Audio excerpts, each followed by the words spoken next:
In April of 2009, at a rural economic development meeting in Kenton, Ohio, a county extension agent named Craig Edelman stood at a projector screen and used Delbert Voss's cooperage as a slide.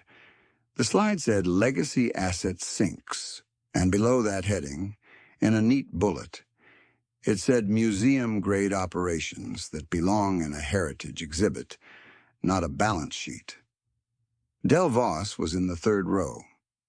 He was 55 years old, and he had spent 36 of those years making white oak barrels in a low-ceilinged shed on his grandfather's farmstead outside Dunkirk. He did not say anything when Edelman read the bullet aloud. He folded the program in his lap and looked at the screen the way a man looks at weather he already knew was coming. The room had maybe 40 people in it. Some of them glanced at Del. Most looked at the slide. Edelman moved on to the next bullet. 3 years and 7 months later, a truck from Columbus arrived at that same farmstead on a January morning so cold the gravel sparkled. The driver had a purchase order for 47 barrels. The price on the order was $1,900 per barrel. The total at the bottom of the page was $89,300, and that was just the first year. The tool chest that had been listed at county auction as Lot 47, miscellaneous woodworking equipment, antique condition, and hammered down for $150, was already back on its bench. Del had bought it himself with what he had. That is the number people remember when they tell this story now. Not the slide deck, not the auction lot, $150 and a truck the next morning. Let me tell you how those two things connect, because the distance between them is exactly the distance between what a system can measure and what is actually true. Hardin County, Ohio is flat country, corn and soy country, mostly, with some beef cattle and dairy along the creek bottoms, and the kind of sky that runs from horizon to horizon without an obstacle. The cooperative shed on the Voss place sat behind the house on a half-acre of gravel, a low building of board and batten that Delbert's grandfather Rupert had put up in 1938 to house his barrel-making operation. Rupert Voss had come from a long line of German coopers, had apprenticed in his father's shop in Augsburg before crossing to Ohio in 1919, and had built his American cooperative into a working concern by 1921. At its busiest, the Voss Cooperative supplied barrels to 3 wineries along the Lake Erie shore, a regional cider operation in Wyandotte County, and a small distillery across the county line in Logan County that made a sorghum whiskey with a following in 3 states. Rupert retired in 1963. Del was 9 years old. He remembered watching his grandfather lift the lid of the tool chest and lay in the adze and the Howell plane, and the compass and draw jig Rupert had made himself from a scrap of hard maple, each tool placed in its canvas pocket like something put to sleep. Rupert closed the lid without fanfare and latched it. He did not say much. That was the Voss way. He did say one thing, which Del remembered as he stood in the cooperative shed 4 decades later. The tools will wait. Del had not understood it then. He understood it later. Del was not supposed to become a cooper. He studied accounting for 2 semesters at Ohio State Lima, came home for harvest one October, and did not go back. At 19, he drove to Findlay and spent 4 years apprenticed to an old German-American barrel maker named Haas, who was then 73, and the last commercial cooper in Hancock County. The man had sold his last commercial contract in 1961 and had been making barrels since on a shrinking but loyal order list, mostly from small wineries and one family-run cider operation. Haas taught Del the stave work and the chime cutting and the toasting and the proper way to open a barrel for inspection after first use so you could read the wood, and the difference between a stave that had dried correctly, and one that had dried too fast and would show a face check in the first season of use. He taught him something else as well, which was that most people who look at a barrel see a container. Haas said once, without looking up from his howl, that a barrel is a chemistry set. The customer buys the barrel. They're actually buying the chemistry. Dell came home at 23 and opened the chest and started. Let me tell you about what is inside a handmade white oak barrel, because this is where the story lives, and if you do not understand the chemistry, you will not understand what the room was throwing away for $150. A barrel is not a simple thing. It is a set of stavewood chemistry problems that a cooper solves differently on every build, and the solutions compound over the months and years the liquid spends inside. The wood is the point. White oak, Quercus alba, is chosen for tight grain and quarter-sawn orientation. When a stave is split or sawn along the ray, the medullary rays run perpendicular to the stave face. Those rays make the stave nearly impermeable to liquid, so what is inside stays inside while still allowing a controlled, slow transfer of oxygen across the wood fiber. You cannot rush this with kiln heat. Kiln drying is faster, 2 weeks rather than 2 years, and in those 2 weeks it opens the grain structure and drives off certain volatile compounds, the hemicelluloses and the wood sugars that break down slowly under the patient heat of air and time into flavor precursors. Air-dried staves, seasoned outside in stacked billets for 24 to 30 months, hold those compounds. They arrive at the barrel build intact, waiting for whatever liquid will eventually ask them to give up what they hold. The stave taper is the next problem. Every stave in a handmade barrel is different because every stave of quarter-sawn white oak is different. The grain spacing varies. The density varies. The width of the rays varies.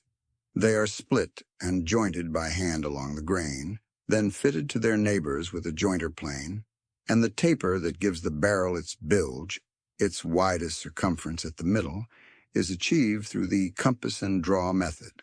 This is a simple arcing jig that Rupert Voss designed sometime in the 1940s, a piece of hard maple about 18 inches long with a pivot pin at one end and a scribe at the other, worn smooth at the handle from 40 years of Rupert's grip and 40 more of Dell's.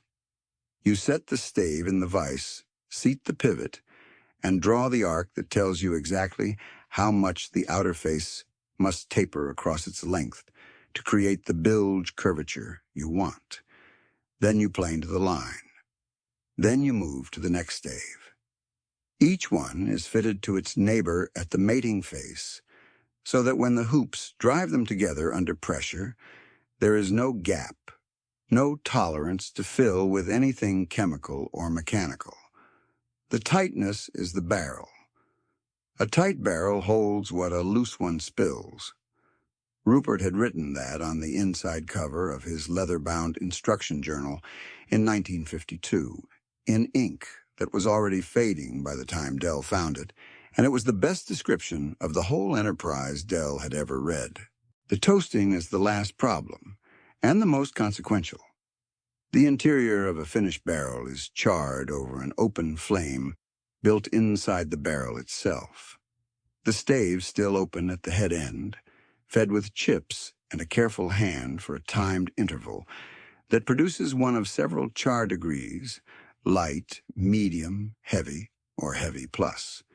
The char layer caramelizes the wood sugars at the surface, releases vanillin and guaiacol and furanic aldehydes, breaks down the harsh wood tannins that would otherwise dominate the first months of aging into softer, more soluble forms that the liquid can extract gradually over a year or 2 or 5. The char also acts as a filter for undesirable sulfur compounds during the first fill, and as a slow-release mechanism for the flavor molecules that will migrate into the liquid through every subsequent fill. The degree of char and the degree of stave seasoning together determine what the liquid inside becomes. A medium plus toast on a tight-grained, hand-selected white oak stave, with 24 months of air seasoning behind it, produces flavor compounds and a filtration chemistry that a machine-made barrel built from kiln-dried lumber with a laser-cut crows and an automated rotary toasting line cannot replicate. Not because the machine barrel is poorly made, because it is consistently made in the way a photocopy is consistently made, reliable, interchangeable, every unit the same. What is inside the handmade barrel, aged in that specific stave from that specific tree from that specific grove, is not the same as anything the machine has produced, and it cannot be manufactured to order. Craig Edelman was not a bad man. He was a trained regional agricultural economist who had worked Hardin County for 11 years and who had seen enough legacy operations wind down in debt to take the view that early liquidation was a mercy, not a defeat. He had genuine sympathy for Dell. The numbers he showed were accurate. 16 licensed cooperatives remained in the state of Ohio in 2009, where there had been more than 400 in 1950. The craft brewing market was nascent and unproven at scale. 22 licensed breweries statewide, most of them buying their barrels from 2 industrial suppliers in Kentucky who ran automated lines and had no interest in custom orders below 200 units. There was no data point in Edelman's model that suggested a one-man cooperative in Dunkirk. Ohio was going to find a commercial future of the kind that would service debt and generate income for the next decade. The data was right. The model was wrong. These are not always the same thing, and the gap between them is usually invisible until a structural force arrives to measure it in public. Dell's neighbor, Nate Birch, sat 2 seats from Dell at the April meeting, and he heard Edelman's presentation with a different set of ears. Nate was 51, farmed 140 acres of corn and soy, and was considering whether to expand his drying operation to handle larger grain volumes in a tighter window. Edelman's slide deck showed commodity price projections and input cost models that looked favorable for well-capitalized grain operations with modern drying infrastructure. The corn price curve in particular was persuasive. Nate had the soil to produce, and he had the land base, and what he lacked was the capacity to dry fast and hold grain for favorable prices rather than selling into the harvest rush low. Nate bought a new grain dryer that September on a $220,000 equipment loan at 6.9%. And he was right to feel good about it that fall. The machine was large and fast, and it dried corn without the hotspot risk of older units. He brought in a solid crop in 2010. He brought in another good one in 2011. The commodity prices cooperated. Nate's ledger looked better than it had in years, and Edelman stopped by once to note that the equipment investment appeared to be performing exactly as modeled. Dell watched from across the fence road without comment. Soot, the black Labrador Dell had raised from a pup and who was then 9 years old, slept under the cooperative bench while Dell worked evenings, fitting staves by hand against the lamp. The sound in the shed at night was the long, steady rasp of the jointer plane and the quiet of the county road and nothing else. Marta Voss arrived in June of 2011 with a degree in agricultural economics from Ohio State and opinions that, as she said to Dell the first evening home, were simply based on the data. She was 24 years old. She had written a senior thesis on consolidation patterns in Ohio specialty agriculture, and the thesis was not optimistic about small operations without diversified revenue streams. She loved her grandfather with a directness that made the disagreement more difficult, not less. She sat at his kitchen table the third evening home and put down her glass of iced tea and said it plainly. 16 cooperatives in Ohio, she said. And the trend since 1950 was one direction only.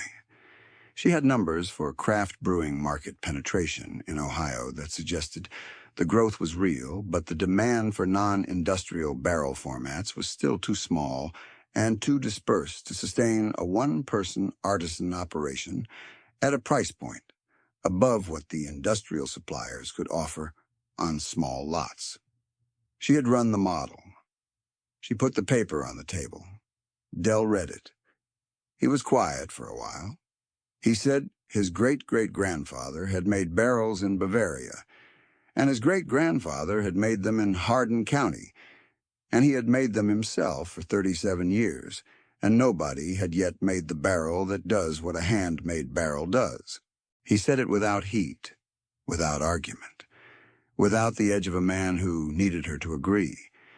Then he folded her paper carefully and gave it back to her and went to bed. Marta spent the summer reading extension publications at the county library and driving to the cooperage in the evenings to help Dell stack seasoning staves on the drying rack. She tried to understand the compass and draw jig. She got it partly. She drove back to Findlay in September and took a position with an agricultural lending cooperative and was not converted. She was not ready to be converted. She was waiting without knowing what she was waiting for. That same fall, Edelman gave a presentation at the Hardin County Livestock and Equipment Sale Barn in Kenton on rural business transition options, and Dell's cooperage came up again, not by name this time, but by category. Edelman had a slide showing asset concentration in legacy operations, and when someone in the back asked whether there were any single-trade artisan operations in the county still running that might benefit from a transition consultation, Edelman said yes, actually. There were a few, and one of them was a one-man cooperative operation that had been working museum-grade equipment for 4 decades and was probably the last of its kind in the county. He said it with no meanness. He was reporting a data point. Dell was not in the room. He heard about it from a neighbor who had been at the sale barn and who mentioned it over the fence the following week, the way you mention something to someone that you think they already know. Dell said he had heard and went back to what he was doing. If you have ever wondered whether you would have bet on Del Voss in the winter of 2011, be honest with yourself. The numbers were on Edelman's side. The trend was on Edelman's side. The industrial cooperatives in Kentucky had contracts with every major bourbon house and 300 employees and automated lines running 3 shifts. Dell had a shed and a dog and a chest of tools that the county had politely described as antique. The data made sense. The data did not know what was coming. The summer of 2012 came apart in May. The rains that should have arrived in late April simply did not come. May ended dry. June came in hard and hot, and by the 3rd week of June, the soil moisture readings in the western Ohio grain counties were running 30 to 40% below the seasonal average. Dell drove past the grain fields on the county road in late June, and the corn was already showing stress, the leaves beginning to curl at the margins in the afternoon heat. By July, it was the worst drought the region had recorded in 50 years. The heat held. The storms that formed to the south and west broke apart before they reached the county. The corn went short and pale across Nate Birch's fields, and across the fields of every grain farmer in Hardin and Wyandotte and Logan counties, and the soy curled behind it. The fields that Nate had planted with care, and with the nitrogen program the Extension Office had recommended dried from the outside in through August, and were a near total loss by early September. He harvested what he could. The yield was less than a quarter of what the model had projected. The grain dryer sat in the farmyard. its loan payment due in October regardless of what the combine had brought in. Nate lost 80 of his 140 acres to the bank in September. The bank held the equipment note as well. There were negotiations. The dryer stayed. The 80 acres went. Nate was not ruined, but he was stripped back to a smaller operation on harder terms, and the cost of that restructuring would run 5 more years before the ledger came level. Dell walked the fence line in late August and looked across at what was left of Nate's crop. He felt no satisfaction. The grain farmer beside him had followed good faith advice from credentialed people, had borrowed at a reasonable rate on a reasonable projection, and had been undone by a weather event that no model had predicted, and that the conventional path, by its nature, had no resilience to absorb. The drought was not Nate's error. It was the error of efficiency itself, which cannot tolerate a year the model does not anticipate. Dell's cooperative shed did not care about the drought. His stave racks held 1,200 feet of air-dried white oak that had been aging since 2010. His tool chest was latched on its bench. He had 2 winery accounts and a small distillery order due in October, and the barrel work was steady, and the income was thin but reliable in the way that work tied to craft rather than commodity tends to be. In October of 2012, the bank informed Dell that the equipment loan he had taken in 2010 for a new band saw place the cooperative tools within the scope of a required liquidation assessment. The assessment was not punitive. The note was behind, the assessment was contractual. The cooperative tools would go to auction in November, along with other estate and equipment lots in the Hardin County Fairgrounds cycle. Dell went to the county recorder's office and sat with the paperwork for an hour. He calculated what he had. He drove home and sharpened the Howell plane. Craig Edelman ran into him at the county service office the week before the auction. Edelman had heard about the assessment from someone at the bank. He said, with genuine sympathy, that maybe it was actually a good time. The auction might free up some capital from the museum-grade stuff. He said Dell might find a kind of relief in it, a simplification. Dell thanked him for his concern and walked to his truck. The auction was held on a gravel lot outside the Hardin County Fairgrounds on a Wednesday in mid-November. The temperature was 31 degrees and the sky was the color of old concrete.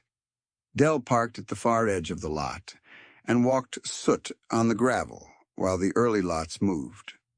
Soot was 10 years old now, gray around the muzzle, moving a little stiff in the cold.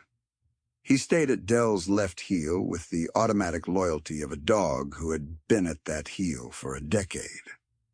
Lot 47 came up in the early afternoon. The auctioneer was a man Dell knew by sight from county events, a professional with a clipboard and a practiced voice that moved through descriptions with efficient economy. He described the lot as miscellaneous woodworking equipment, hand tools, antique condition. He read the contents off his sheet.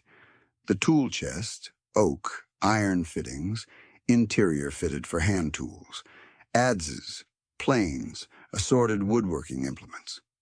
He said the lot was suitable for display or as a collector's set. He opened the bidding at $150. No one raised a hand. The auctioneer waited the full interval. He looked from one end of the assembled crowd to the other. He said, going once. Dell raised his hand. $150. Sold, the auctioneer called out to the gentleman at the back. Dell carried the chest to his truck with both hands, Soot following at his heel across the cold gravel. He set the chest in the bed and latched the tailgate. He did not open the lid in the parking lot. He drove back to Dunkirk in the failing afternoon light and carried the chest into the cooperative shed and set it on the bench and opened it. The tools were in their canvas pockets exactly as he had placed them last, and before him Rupert had placed them, and before Rupert, whoever in Augsburg had fitted the pockets. The compass and draw jig lay in the center slot, worn maple, the pivot pin bright where thousands of placements had polished it. Dell looked at the tools for a moment. He latched the lid. He went inside. Let me tell you what was happening in Columbus that same autumn, because it is necessary to understand what Dell had and what the room at that auction could not see. The Ohio craft brewing industry had grown from 22 licensed breweries in 2009 to 59 by the end of 2012, and it was still climbing. The people building those breweries were serious craftsmen who had studied their product at a level of technical detail that the previous generation of American drinkers had not demanded. They knew what barrel aging did to a small batch spirit or sour beer. They had read about it. Some had traveled to distilleries in Scotland and Kentucky. They wanted barrels, and they wanted specific barrels, and the industrial cooperatives in Kentucky and Missouri that supplied the major bourbon houses were not interested in orders below 200 units, would not do 15-gallon or 30-gallon formats in any volume, and could not offer different toast specifications per order. The industrial line ran at scale, or it did not run. Marcus Fell was the head brewer at Barley and Stone Brewing in Columbus, a 10-barrel operation that had been producing since 2010 and was building a program around bourbon barrel-aged stouts and a small batch rye spirit it produced under a distilling license. Fell had been looking for a hand cooper for 14 months. He had sent written inquiries to every name on the Ohio Brewers Association approved supplier list. He had called cooperatives in Kentucky and gotten minimums he could not meet. He had called Virginia and gotten the same. In December of 2012, on the recommendation of a brewer friend in Cincinnati who had heard something through a trade meeting, he called the Licking County Winery in Newark, Ohio, a small estate winery that had been producing since 1998. He asked the owner whether she knew a hand cooper anywhere in the state who was still actively working and would take small orders. She gave him a Hardin County phone number without hesitation. She said she had been buying from him for 12 years. He does not do anything fast, she said. He does not do anything wrong. Fell called on a Tuesday evening. Dell answered on the second ring. Fell explained who he was and what he was looking for and how he had arrived at Dell's number. Then he started asking questions. He asked about the stave seasoning schedule and how long Dell air-dried his billets before the build. He asked about wood sourcing, whether Dell selected his own logs or bought pre-split billets. He asked about stave geometry on a 15-gallon barrel, specifically the bilge ratio. He asked about toast options and whether Dell could hit a medium plus and a heavy on the same order without the two batches contaminating each other's char profile. He asked about hoop materials and whether Dell was using galvanized or black iron. He asked about the crow's geometry on a 15-gallon, whether Dell's groove depth would hold a standard ceramic-coated head. Dell answered each question the same way, plainly, specifically, without performance. The answers took as long as they needed to take and not longer. When the last question was answered, there was a silence on the line. Not a short silence. A long one. The kind that a man who knows what he is looking at takes to confirm that he has found it. Fell said he wanted to start with 47 barrels, mixed 15 and 30-gallon, medium plus and heavy toast, and asked what Dell's price was per barrel. Dell told him. The silence this time was shorter. Fell said that was fair and that he would send a purchase order by end of week. The purchase order arrived by fax on a Wednesday morning in January. Dell picked it up from the machine in the kitchen and carried it to the table with his coffee.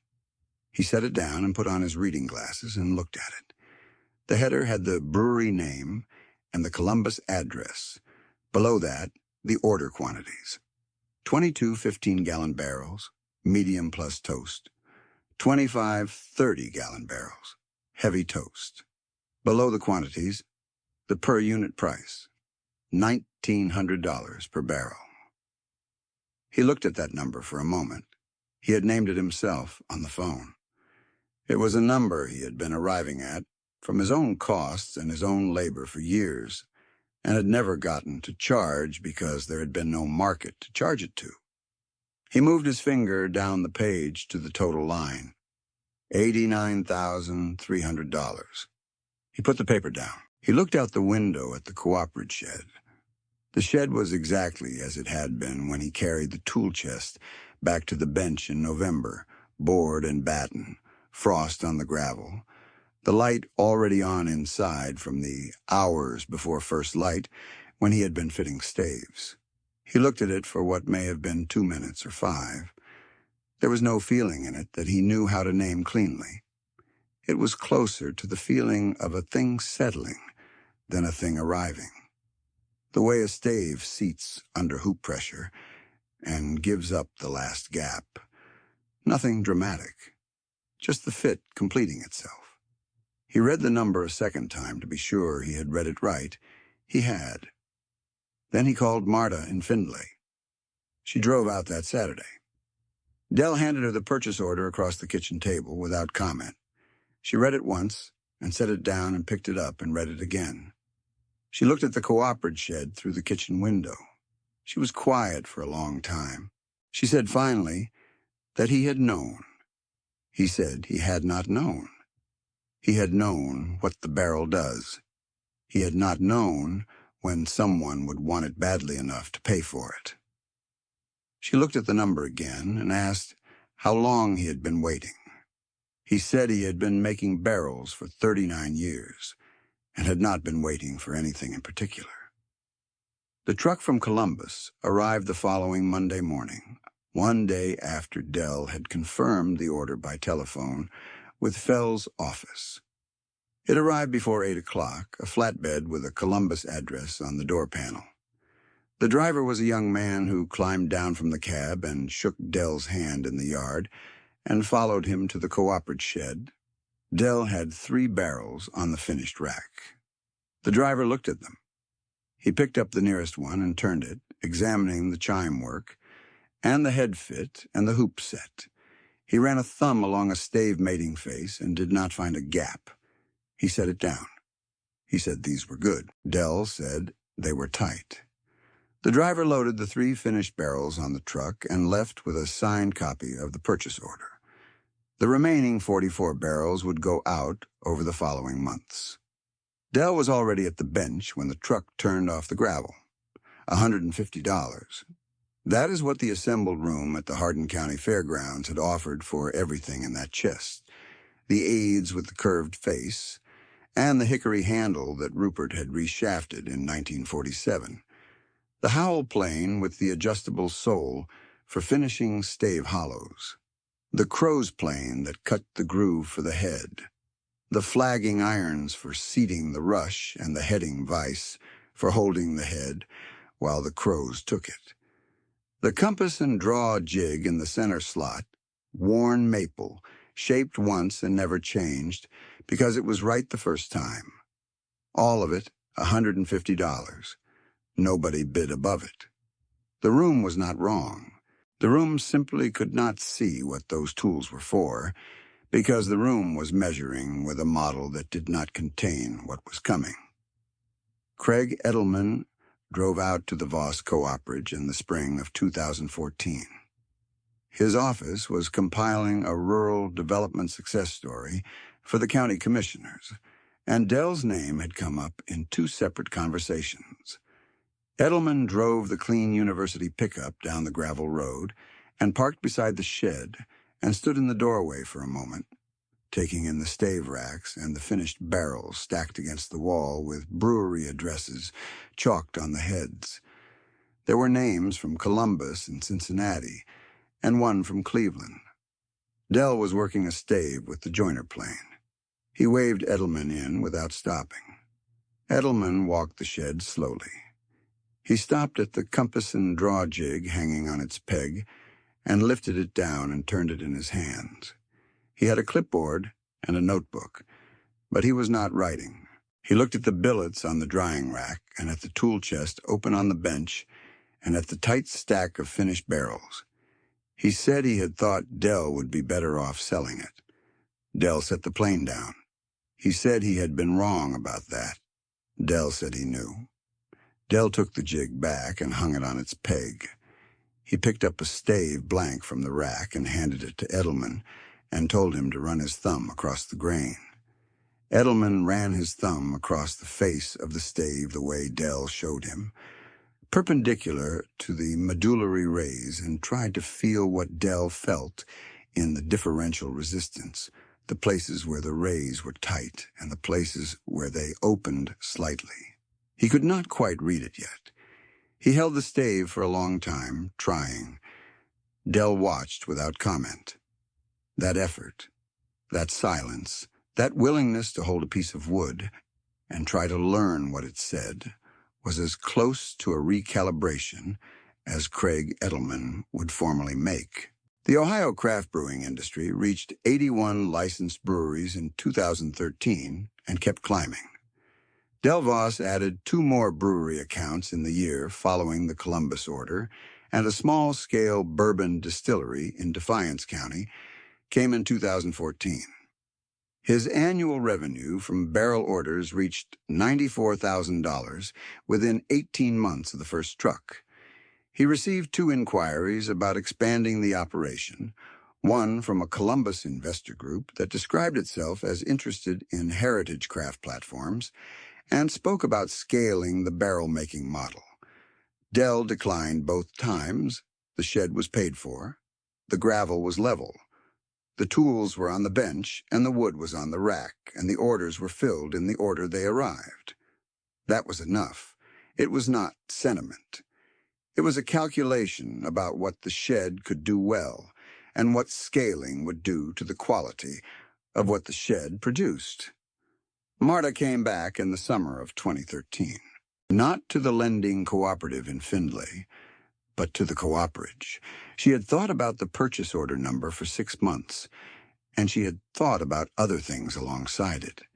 She had thought about the 12 years of winery orders before the Columbus truck, the thin, reliable income from 2 accounts that had held through drought and through recession, and through every year the county extension model said the operation was unviable.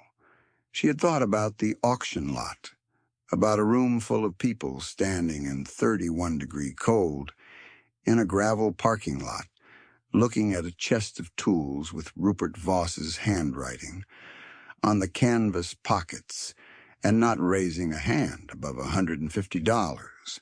She had thought about what a model does when it cannot see a market that does not exist yet, and what a craft does when it keeps working anyway.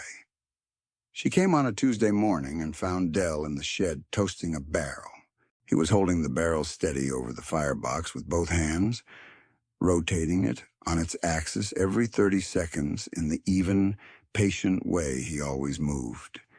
He glanced up when she came through the door and said good morning and went back to the rotation count.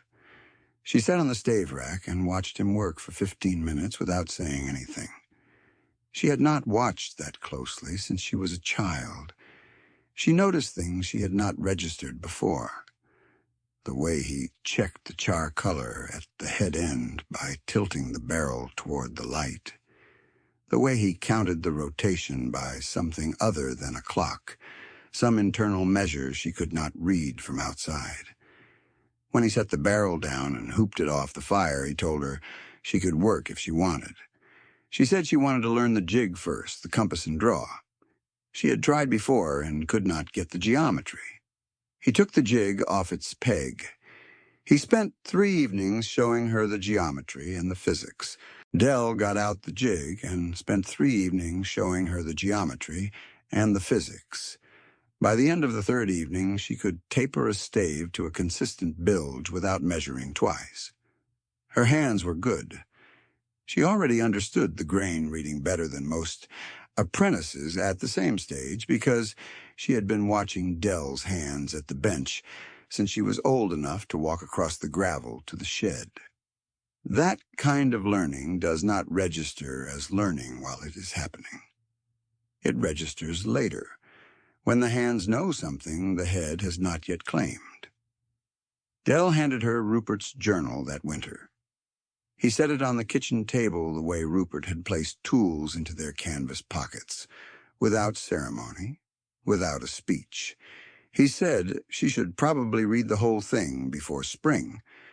She read it in 3 evenings under the kitchen lamp, a translation of German passages in pencil in Dell's handwriting, in the margins, some of them dating back 30 years. She found the inside cover the first night and read Rupert's line and read it again and thought about the 15-gallon barrel in the Columbus brewhouse and what it held and what it would not spill. The journal stayed on the cooperative workbench from that point forward. In the summer of 2015, Dell spent 2 weeks writing out 20 pages of stave selection and toasting principles derived from Rupert's notes and his own 4 decades of work. He had them printed at the Kenton copy shop and mailed 200 copies to cooperative apprentices and brewing programs in Ohio, Indiana, and Michigan. He charged nothing for them. The pamphlet listed Rupert's name on the first page and Dell's name below it, and the address of the cooperative shed in Dunkirk, and a note at the bottom that said, "Inquiries welcome." 2 of the recipients drove to Hardin County in the following year and spent time at the bench. One of them, a young man from Wyandotte County named Garrett, who had been buying wood from the same supplier Dell used, went home and started building barrels. He called Dell with questions every few weeks for 8 months. Dell answered each question the same way he had answered Fell's, plainly, with detail, without hurry. He sold Garrett a compass and draw jig turned from a piece of the same hard maple stock as the original. He charged what the material cost. By 2017, Marta ran the bench on most days. Dell worked alongside her in the mornings and spent the afternoons doing the stave selection. That required the kind of eye built over decades and could not be fully written down. Soot had died the previous winter, quietly and in the cooperative shed, under the bench where he had slept for 13 years. Dell buried him behind the shed without event. He did not replace him. Some anchors hold a place in the memory, whether or not they are still physically present. Nate Birch rebuilt on his remaining 60 acres over the following years. He planted winter wheat and a smaller corn rotation and got out from under the grain dryer debt by 2016. Dell saw him at the feed store and they talked for a while in the parking lot. Nate said the wheat was doing better than he had expected. Dell said that was good to hear. Neither of them said anything about 2012. What had happened to Nate was not a personal failing, and Dell knew it, and Nate knew that Dell knew it. There was no reckoning to stage. There was only the fact of it, and the fact of it was that Nate had followed credentialed advice in good faith and been undone by something the advice had not anticipated, and Dell had trusted what his tools told him, and the same event had not reached him. The structural antagonist is impersonal. It does not choose sides. It only reveals what was already there. Rupert's journal sits on the cooperative workbench now. The leather is cracked at the spine, and the inside cover is dark with handling. And the line Rupert wrote in 1952 is still legible if you hold it close to the window light. A tight barrel holds what a loose one spills.